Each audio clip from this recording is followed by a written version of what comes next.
एक समय की बात है, एक बार राजा का दरबार लगा हुआ था, लेकिन धूप में लगा हुआ था क्योंकि सर्दियों के दिन थे तो अक्सर राजा की चौपाल वहीं लगा करती थी।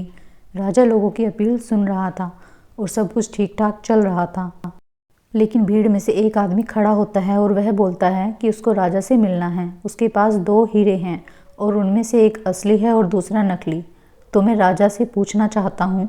अब उसकी इस बात को राजा के पास पहुँचाया गया और राजा ने उनको चौपाल में आने की आज्ञा दी। राजा ने उसको अनुमति दी कि बताओ तुम क्या चाहते हो। उसने कहा मेरे पास 2 हीरे हैं, एक असली और एक नकली, और आज तक इनकी कोई परख नहीं कर पाया है। अगर आप मुझे बता देते हैं कि कौन सा हीरा असली है और कौन सा हीरा नकली, तो इस हीरे को मैं आपके खजाने में दान कर दूंगा। लेकिन अगर आप नहीं बता पाए तो आपको इस हीरे की कीमत मुझे चुकानी होगी। अब राजा ने स्वीकार किया और यह प्रक्रिया शुरू हुई। सब अपना अपना दिमाग लगा रहे थे, लेकिन हिम्मत कोई नहीं कर पा रहा था क्योंकि सबको डर था कहीं राजा ये शर्त हार गया तो क्या पता हार का ठीकरा किसके माथे पे मढ़ दिया जाए। कोई आगे नहीं आया। आखिरकार राजा ने ही बता दिया कि इसको बताने में मैं असमर्थ हूँ। लेकिन तुरंत एक घटना घटी। भीड़ में से एक अंधे बुजुर्ग खड़े हुए और बोले कि अगर मुझे मौका दिया जाए तो मैं बता सकता हूँ कि असली हीरा कौन सा है और नकली हीरा कौन सा है।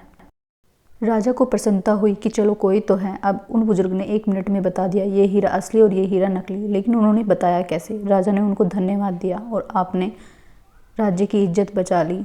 एक हीरा अब राज्य के खजाने में आ रहा है, अन्यथा हमें इस हीरे जितनी कीमत चुकानी पड़ती। हीरे को महल में ले जाने की तैयारी हुई, लेकिन उससे पहले राजा ने उन बुजुर्ग से निवेदन किया और पूछा कि आप ये तो बताइए कि आपने इस हीरे को पहचाना कैसे, जबकि आप तो देख पाने में सक्षम नहीं हैं। और जो देख पाने में सक्षम थे वो जवाब नहीं दे पाए। अब बुजुर्ग की बात ध्यान से सुनना। उन्होंने कहा कि ये पता लगाना आसान था क्योंकि जो असली हीरा था वो ठंडा था और नकली हीरा गर्म था।